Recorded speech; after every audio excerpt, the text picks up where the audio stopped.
Hey guys, welcome back to my YouTube channel. ഇന്നത്തെ video നിങ്ങൾ shorts കണ്ടിട്ട് വരികയാണെങ്കിൽ അറിയായിരിക്കും.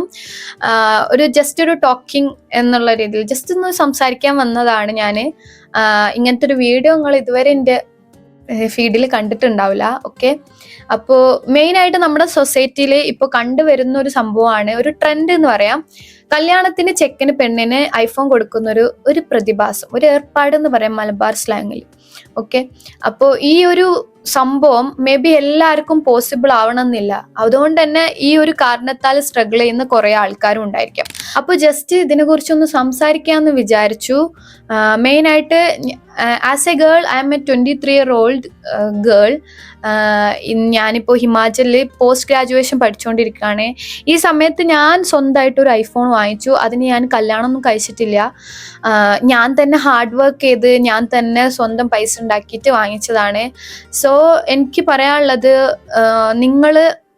നിങ്ങളൊരു പെൺകുട്ടിയാണെങ്കിൽ ഒരിക്കലും ഒരാളെ ഡിപ്പെൻഡ് ചെയ്യരുത് ഇങ്ങനത്തെ കാര്യത്തിന്.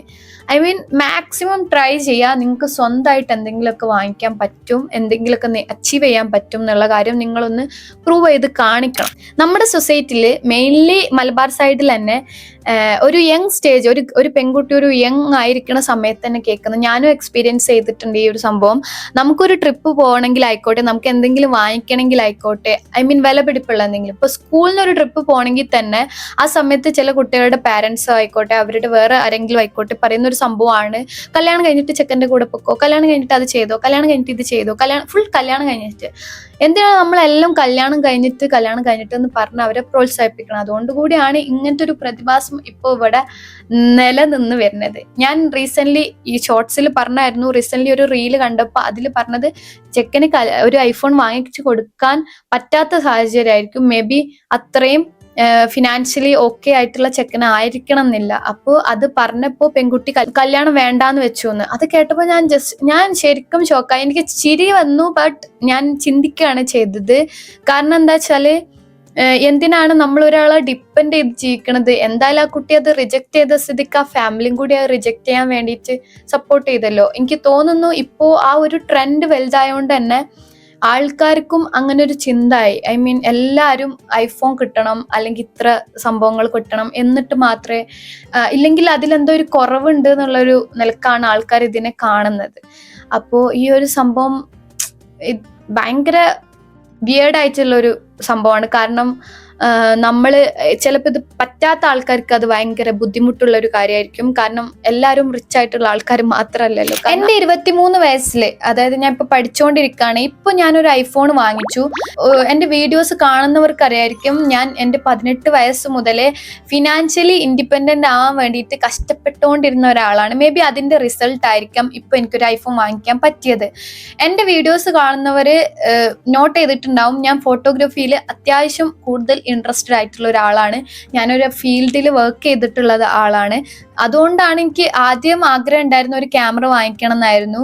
പക്ഷെ എനിക്കത് തോന്നി, അത് എനിക്ക് മേ ബി ഒരു ഐഫോൺ വാങ്ങിക്കണാട്ടിലും നമ്മൾ പൈസ ഉണ്ടാക്കേണ്ട ഒരു കാര്യമാണ് ഒരു ക്യാമറ വാങ്ങിക്കുക എന്നുള്ളത്. സോ എനിക്ക് പോസിബിൾ ആയിട്ടുള്ളത് നല്ലൊരു ഐഫോൺ വാങ്ങിച്ചു കഴിഞ്ഞാൽ എനിക്ക് നേരത്തെ തന്നെ അത്യാവശ്യം നല്ല രീതിയിൽ വീഡിയോ എടുക്കാനും ഫോട്ടോ എടുക്കാനൊക്കെ പറ്റില്ലോ എന്ന് വിചാരിച്ചിട്ടാണ് ഞാൻ പിന്നെ ഐഫോണിലേക്ക് ഫോക്കസ് ചെയ്തത്. അതിന് വേണ്ടിയിട്ട് ഞാൻ സേവ് ചെയ്യാൻ തുടങ്ങി. ഒരു 3 വർഷത്തിന്റെ അടുത്ത് ഞാൻ സേവ് ചെയ്യാൻ വേണ്ടിയിട്ട് തുടങ്ങിയിരുന്നു. ആ 3 വർഷം വരെ ഞാൻ അതിന് വേണ്ടിയിട്ട് കാത്തിരുന്ന് അതിന് വേണ്ടിയിട്ട് പൈസ സേവ് ചെയ്തിട്ട് ഒരു ഐഫോൺ വാങ്ങിച്ചു. ഇത് പറയുമ്പോൾ ഭയങ്കര ഈസിയാണ്, പക്ഷെ അതിന്റെ ബാക്കിൽ ഞാൻ സാക്രിഫൈസ് ചെയ്തത് വലിയ കാര്യം തന്നെയാണ്. പക്ഷെ നമുക്ക് അങ്ങനെ അല്ലാണ്ട് ഒരു സംഭവം നമ്മൾ വേറെ ഒരാളെ ഡിപ്പെൻഡ് ചെയ്തിട്ട് അത് കിട്ടുമെന്ന് വെച്ചിട്ട് വെയിറ്റ് ചെയ്തിരുന്നു കഴിഞ്ഞാൽ അതിന്റെ ബാക്കിൽ വേറെയും കുറെ കാര്യങ്ങൾ നമ്മൾ സാക്രിഫൈസ് ചെയ്യേണ്ടി വരും. ഇവിടെ ഞാൻ എൻ്റെ ഹാർഡ് വർക്ക് എന്ന് പറഞ്ഞാൽ എനിക്ക് വർക്ക് ചെയ്യുക, പൈസ ഉണ്ടാക്കുക, അത് സേവ് ചെയ്യുക. അപ്പൊ സേവ് ചെയ്യണമെങ്കിൽ നമുക്ക് പണി വേണമല്ലോ, എന്നാലും നമുക്ക് സേവ് ചെയ്യാൻ പറ്റുള്ളൂ. അപ്പൊ എൻ്റെ വീഡിയോസ് കാണുന്നവർക്ക് അറിയായിരിക്കും ഞാൻ എന്തൊക്കെ പണി എടുത്തിട്ടുണ്ട് എന്നുള്ളത്. Now I M A graphic designer. ഒരു ഖത്തർ കമ്പനിക്ക് വേണ്ടിയിട്ട് ഞാൻ വർക്ക് ചെയ്തുകൊണ്ടിരിക്കുകയാണ്. എൻ്റെ പഠിത്തം, എൻ്റെ ഇമാജിലാണ് ഞാൻ പഠിച്ചുകൊണ്ടിരിക്കുന്നത്. അതും മേ ബി എൻ്റെ വീഡിയോ കാണുന്നവർക്ക് അറിയാനുണ്ടാവും. ഇമാജിനിൽ ഞാൻ പഠിച്ചുകൊണ്ടിരിക്കുകയാണ്. പോസ്റ്റ് ഗ്രാജുവേഷൻ കഴിയാനായി. എൻ്റെ ഇവിടുത്തെ ഫുഡ് ആൻഡ് അക്കോമഡേഷൻ എല്ലാ കാര്യങ്ങളും, പിന്നെ എൻ്റെ എന്താ പറയാ, നമുക്ക് എന്തൊക്കെ ആവശ്യങ്ങളുണ്ട് അത് മൊത്തം ഞാൻ തന്നെയാണ്. എൻ്റെ ഒരു 3 വർഷത്തോളായിട്ട് ഞാൻ തന്നെയാണ് മാനേജ് ചെയ്യുന്നത്. അതിന് ഞാൻ ഒരാളും ഡിപ്പെൻഡ് ചെയ്തിട്ടില്ല. ആ ടൈമിലാണ് ഞാൻ ഇതിന് വേണ്ടിയിട്ടും ഒരു ഐഫോൺ വാങ്ങണം എന്നുള്ള ആഗ്രഹത്തിന് വേണ്ടിയിട്ടും കൂടി പൈസ സേവ് ചെയ്യാൻ തുടങ്ങിയത്. ഞാൻ സേവ് ചെയ്തത് എൻ്റെ ഒരു ടാങ്കിലാണ്. ഈ ടാങ്ക് എല്ലാവർക്കും അറിയായിരിക്കാം. പണ്ട് എനിക്ക് ഇങ്ങനത്തെ ഒരു ടാങ്ക് ഉണ്ടായിരുന്നു. പക്ഷെ ഞാൻ എന്താ വെച്ചാല്, എനിക്ക് ഈ സേവിങ്സിന്റെ ഒരു ഹാബിറ്റ് ഉണ്ടല്ലോ, അതായത് നമ്മളിങ്ങനെ കുറ്റിയിൽ പൈസ ഇട്ടേക്കാന്നൊക്കെ പറയുന്ന പോലെ, ആ ഒരു ഹാബിറ്റ് എനിക്ക് തീരെയില്ല. കാരണം പണ്ട് എനിക്ക് ഈ സെയിം ടാങ്ക് ഉണ്ടായിട്ട് ഞാൻ എന്ത് ചെയ്തു, അതിൽ കുറച്ചു നേരം പൈസ ഇടും, പിന്നെ കുറച്ച് കഴിഞ്ഞിട്ട് അതിന്ന് അത് പൊട്ടിക്കാൻ പോലും നോക്കാതെ ഞാൻ എങ്ങനെങ്കിലും അതിന് പൈസ തിരിച്ചെടുത്തിട്ട് പിന്നെ അത് ഉപയോഗിക്കും. അതുകൊണ്ട് തന്നെ ഇതുവരെയായിട്ടും എൻ്റെ ഒരു എന്താ പറയാ മണി ബോക്സ് എന്ന് പറയാം, അത് ഫില്ലായിട്ടില്ല. ഞാൻ അതിന് മുന്നേ തന്നെ തുരന്ന് അതെടുക്കും. അപ്പൊ നിങ്ങൾ അങ്ങനത്തെ ഒരു പരിപാടി ചെയ്യാണ്ടിരിക്കുക. ഇതിന് 20 ഉറുപ്പിയുള്ളൂ. അപ്പൊ ഇങ്ങനത്തെ ഒരു ബോക്സ് വെച്ചിട്ട് അതിൽ നിങ്ങളുടെ ഡ്രീമിന് വേണ്ടിയിട്ട് പൈസ സേവ് ചെയ്യാൻ തുടങ്ങാം. അതിന് ഇങ്ങനെ ചെയ്താൽ മതി. ഇത്ര പൈസ ഞാൻ ഇതിലിടൂ എന്നുള്ളൊരു നിർബന്ധം വെച്ചാൽ മതി. 500 ആയിരിക്കാം, 1000 ആയിരിക്കാം. ഇതിൽ ഒരു പൈസ ഇടുകയാണെങ്കിൽ ഞാൻ അത്ര ഇടൂ ഒന്ന് എന്താ പറയാ നിർബന്ധം പിടിച്ചിട്ട് നമ്മൾ എല്ലാ മാസവും ഇട്ട് കഴിഞ്ഞാൽ എന്തായാലും നമുക്കൊരു ഐഫോൺ വാങ്ങിക്കാൻ പറ്റും. അപ്പോൾ ഞാൻ ഇങ്ങനെ സേവ് ചെയ്തിട്ടാണ് ഞാൻ എൻ്റെ ഐഫോൺ വാങ്ങിച്ചത്. കുറെ കാര്യങ്ങൾ നമ്മൾ അതിന് വേണ്ടിയിട്ട് സാക്രിഫൈസ് ചെയ്യേണ്ടി വരും. ഞാൻ പറഞ്ഞല്ലോ, അതെന്താ വെച്ചാൽ ചിലപ്പോൾ നമുക്ക് ഫുഡൊക്കെ ഇങ്ങനെ കഴിക്കാൻ ആഗ്രഹം ഉണ്ടാവും, അല്ലെങ്കിൽ എന്തെങ്കിലും അൺവാണ്ടഡ് എക്സ്പെൻസസ് നമ്മൾ ഉണ്ടാവുമല്ലോ. അതൊന്നും ഞാൻ മാക്സിമം ഒഴിവാക്കി. പക്ഷെ ഞാൻ എൻ്റെ ഹാപ്പിനെസ്സിന് വേണ്ടിയിട്ടുള്ള ഇപ്പോൾ ഫ്രണ്ട്സിന്റെ കൂടെ ട്രിപ്പ് പോവാ, ഇതൊന്നും ഞാൻ ഇഗ്നോർ ചെയ്തിട്ടില്ല. എനിക്ക് കുറെ കഴിഞ്ഞാൽ ഞാൻ ഇതിനു വേണ്ടിയിട്ട് കുറെ കാര്യങ്ങൾ നഷ്ടപ്പെടുത്തി എന്ന് തോന്നും ചെയ്യരുത്. എന്നാൽ ഞാൻ എന്റെ ഡ്രീം അച്ചീവ് ചെയ്തു എന്നുള്ളൊരു സംഭവം വേണം എന്നുള്ളൊരു ഇതുള്ളതുകൊണ്ട് ഞാൻ കുറെ കാര്യങ്ങൾ മെയിൻലി അൺവാണ്ടഡ് എക്സ്പെൻസ് ഒഴിവാക്കിയിട്ടാണ് ഞാൻ ഇങ്ങനെ സേവിങ്സ് ഉണ്ടാക്കാൻ തുടങ്ങിയത്. പിന്നെ ഒരു ഐഫോൺ വാങ്ങിച്ചെന്ന് വിചാരിച്ചാൽ സക്സസ്ഫുൾ ആയി ലൈഫിൽ എന്നല്ല, പക്ഷെ എൻ്റെ ഡ്രീമിന് ഞാൻ തന്നെ എനിക്കൊരു വാക്ക് കൊടുത്തിരുന്നു, ഇത്രയും ടൈം ആകുമ്പോൾ എന്തായാലും ഞാൻ സ്വന്തമായിട്ട് ഒരു ഐഫോൺ എടുക്കും എന്നുള്ളൊരു വാശി ഉണ്ടല്ലോ, അത് ഞാൻ സക്സസ് ആക്കിയല്ലോ. അത് ഞാൻ എന്താ പറയാ, അതിലൊരു പ്രൗഡ് ഉണ്ടാവില്ലേ നമുക്ക്.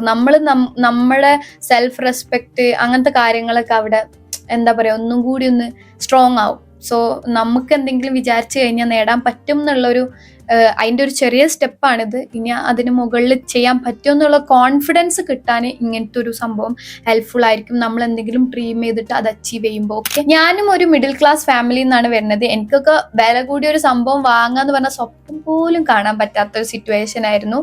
ആ സിറ്റുവേഷൻ കൊണ്ടായിരിക്കാം മേ ബി എനിക്ക് ഇങ്ങനെ ഒരു കാര്യത്തിന് വേണ്ടിയിട്ട് മോട്ടിവേഷൻ എന്ന് പറയാം, എനിക്ക് ഹാർഡ് വർക്ക് ചെയ്യാനുള്ള മോട്ടിവേഷനൊക്കെ ആ സിറ്റുവേഷൻ ആയിരിക്കാം. അപ്പോൾ നമ്മൾ ഒരു സാധനം വേണമെങ്കിൽ അത് ഒരു പെൺകുട്ടി എന്തായിരിക്കും ചിന്തിക്കുക, അച്ഛൻ വാങ്ങിച്ചരും, ഏട്ടൻ വാങ്ങിച്ചരും, ഹസ്ബൻഡ് വാങ്ങിച്ചരും. ആ ഒരു ഇതിലിങ്ങനെ നമ്മുടെ ആ ഒരു ഘട്ടം മാറിക്കൊണ്ടിരിക്കുക എന്നല്ലാണ്ട് നമ്മൾ സ്വന്തമായിട്ട് വാങ്ങുന്ന ഒരു സാധനം ചിന്തിക്കില്ല. അപ്പൊ നമുക്ക് എന്തെങ്കിലും വാങ്ങണമെങ്കിൽ ആദ്യം അതെങ്ങനെ നമ്മൾ വാങ്ങുന്നു ചിന്തിക്കുക, എന്നിട്ട് അതിന് ട്രൈ ചെയ്യെങ്കിലും ചെയ്യാം. ചിലപ്പോൾ ഇപ്പോൾ സക്സസ് ആയില്ലെങ്കിൽ, ഞാൻ കുറേ കാലം വർക്ക് ചെയ്തിട്ട് ഇപ്പൊ എനിക്ക് 23 വയസ്സായില്ല. അപ്പൊ എൻ്റെ 18 വയസ്സ് മുതൽ എൻ്റെ വലിയ ഡ്രീമായിരുന്നു എനിക്ക് ഇങ്ങനെ ഒരു ക്യാമറ വാങ്ങിക്കണം, അല്ലെങ്കിൽ ഇങ്ങനെ ഒരു ഐഫോൺ, എന്തെങ്കിലും ഒരു സംഭവം എനിക്ക് സ്വന്തമായിട്ട് വാങ്ങിക്കണം എന്നുള്ളത്. പക്ഷെ ഞാൻ കുറേ ട്രൈ ചെയ്തു. ചില കാര്യങ്ങളും ഞാൻ ആഗ്രഹിച്ചിരുന്നു, അതൊന്നും എനിക്ക് നടന്നില്ല. പക്ഷെ എനിക്കിപ്പോ ഐഫോൺ വാങ്ങാൻ പറ്റിയല്ലോ, അത് വലിയ കാര്യം തന്നെയല്ല. അപ്പൊ നമ്മൾ ചിലപ്പോൾ ഇപ്പൊ ട്രൈ ചെയ്തിട്ട് ചിലത് നടന്നിട്ടുണ്ടല്ലോ, പക്ഷെ നമ്മൾ വേറെ എന്തെങ്കിലും കാര്യങ്ങൾ നമുക്ക് സക്സസ് ആവും. സോ നിങ്ങൾ സേവ് ചെയ്യാൻ വേണ്ടിയിട്ട് ശ്രമിക്കുക. സേവ് ചെയ്യുമ്പോൾ ഇങ്ങനത്തെ ഒരു മണി ബോക്സ് മതി, അല്ലാതെ കുറേ ഒന്നും വലിപ്പം മണി ബോക്സിന് തന്നെ നല്ല പൈസ. അതിലേക്ക് പൈസ ഇല്ലാത്തതുകൊണ്ടാണ് നമ്മൾ മണി ബോക്സിലെ പൈസ സേവ് ചെയ്യുന്നത്. പക്ഷെ മണി ബോക്സ് വാങ്ങാൻ നോക്കുമ്പോൾ അതിന് നല്ല പൈസ. അപ്പോൾ ഇത് ഞാൻ നാട്ടിൽ നിന്ന് ഒരു ചെറിയൊരു ഷോപ്പിൽ നിന്ന് വാങ്ങിച്ചതാണ്. അപ്പം നിങ്ങൾക്ക് ഇങ്ങനത്തെ ഒരു ഇത് വാങ്ങിക്കാൻ പറ്റുകയാണെങ്കിൽ ഈ ഒരു സേവിങ്സ് ഹാബിറ്റ് ഇമ്പ്രൂവ് ചെയ്യാൻ നോക്കുക. അത് നിങ്ങൾക്ക് നല്ലൊരു ഹാബിറ്റാണ് സേവിങ്സ് എന്ന് പറയുന്നത്. അത് മസ്റ്റായിട്ട് നമ്മുടെ ലൈഫിൽ ഒരു ഹാബിറ്റിൽ മെയിനായിട്ട് വേണ്ടിയ എന്താ ലൈഫ് റൂട്ടീൻ എന്ന് പറയില്ലേ, അതിൽ മെയിനായിട്ട് വേണ്ടിയ ഒരു കാര്യമാണ് ഈ മണി സേവിങ്സ് എന്ന് പറയുന്നത്. ഞാൻ മെയിനായിട്ട് ഗേൾസ് എന്ന് പറയാൻ കാരണം മെജോറിറ്റി ഗേൾസിന്റെ ഇടയിലാണ് ഞാൻ ഈ ഒരു സംഭവം കണ്ടിട്ടുള്ളത്. ഡിപ്പെൻഡിങ് സമ്മൺ എൽസ്, കാരണം എന്തെങ്കിലും വാങ്ങണമായിക്കോട്ടെ, എന്ത് കാര്യത്തിനായിക്കോട്ടെ അവർ ഡിപ്പെൻഡ് ചെയ്തുകൊണ്ടായിരിക്കും, സ്വന്തമായിട്ട് ഒന്നും ഉണ്ടാവില്ല. അത് ഭയങ്കര സാഡ് സംഭവമാണ്. നമ്മളൊരു പ്രായം കഴിഞ്ഞിട്ടും അങ്ങനെ ചെയ്യാന്ന് പറഞ്ഞാൽ അതൊരു ബാഡ് കാര്യം തന്നെയാണ്. നമുക്ക് ഫിസിക്കലി മെന്റലി ഒക്കെ നമ്മൾ വെൽ ആയിട്ടുള്ള ആളാണെന്നുണ്ടെങ്കിൽ മാക്സിമം നമ്മുടെ സ്വന്തം കഷ്ടപ്പെടാൻ വേണ്ടിയിട്ട് ശ്രമിക്കുക, ഹാർഡ് വർക്ക് ചെയ്തിട്ട് പൈസ ഉണ്ടാക്കാൻ ശ്രമിക്കുക, നമ്മുടെ ഡ്രീം അച്ചീവ് ചെയ്യുക. ഈ ഫോൺ എടുത്ത സമയത്ത് I was very happy because എന്താ പറയാ, നമ്മൾ കുറെ കാലം ഹാർഡ് വർക്ക് ചെയ്ത് നമ്മളങ്ങനെ നമുക്കൊന്നും പറ്റൂല എന്നൊക്കെ ചിന്തിച്ചവരെ മുന്നിൽ നമ്മളൊരു സംഭവം വാങ്ങിച്ച് കാണിച്ചു കൊടുക്കുമ്പോൾ, കാരണം ഇത് അത്യാവശ്യം റേറ്റ് ഉള്ള സംഭവം തന്നെയാണ്. നമ്മൾ കുറെ കാലം കഷ്ടപ്പെട്ടാൽ മാത്രമേ നമുക്കൊരു ഐഫോൺ വാങ്ങിക്കാൻ പറ്റുള്ളൂ. സെക്കൻഡ് ഹാൻഡ് ഓക്കെ, ചിലപ്പോൾ അതിന് തന്നെ ഉണ്ട് അത്യാവശ്യം പ്രൈസ്. പക്ഷെ ഫസ്റ്റ് ഒക്കെ എടുക്കാന്ന് പറഞ്ഞാൽ അത് അത്യാവശ്യം നന്നായിട്ട് ഹാർഡ് വർക്ക് ചെയ്യാണ്ട് നമുക്ക് കിട്ടൂല. അപ്പോൾ ഞാൻ ഇത് വാങ്ങിച്ചു കഴിഞ്ഞപ്പോൾ അതിൻ്റെ ഒരു ഹാപ്പിനെസ് വേറെ തന്നെയാണ്. നമ്മളത് വാങ്ങിച്ച് നമ്മളൊരു സാധനം വാങ്ങിച്ചു കഴിയുമ്പോൾ അത് അറിഞ്ഞെന്നെ എക്സ്പീരിയൻസ് ചെയ്യണം. നമ്മൾ സ്വന്തമായിട്ട് വാങ്ങിച്ചിട്ട് എക്സ്പീരിയൻസ് ചെയ്യണം. അപ്പം അതിൻ്റെ ഒരു ഫീൽ എന്ന് പറഞ്ഞാൽ അത് വേറെ തന്നെയാണ്. അത് ഞാൻ പറഞ്ഞാൽ നിങ്ങൾക്ക് മനസ്സിലാവില്ല, നിങ്ങളും എക്സ്പീരിയൻസ് ചെയ്യണം.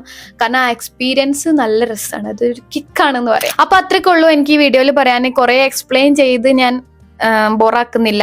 അപ്പൊ നിങ്ങൾക്ക് ഈ വീഡിയോ ഇഷ്ടപ്പെട്ടാൽ ലൈക്ക് ചെയ്യുക, ഷെയർ ചെയ്യുക, സബ്സ്ക്രൈബ് ചെയ്യുക. നിങ്ങൾക്ക് എന്തെങ്കിലും അഭിപ്രായങ്ങൾ ഉണ്ടെങ്കിൽ കമന്റിൽ രേഖപ്പെടുത്തുക. അപ്പൊ അത്രയ്ക്ക് ഉള്ളൂ. ബൈ.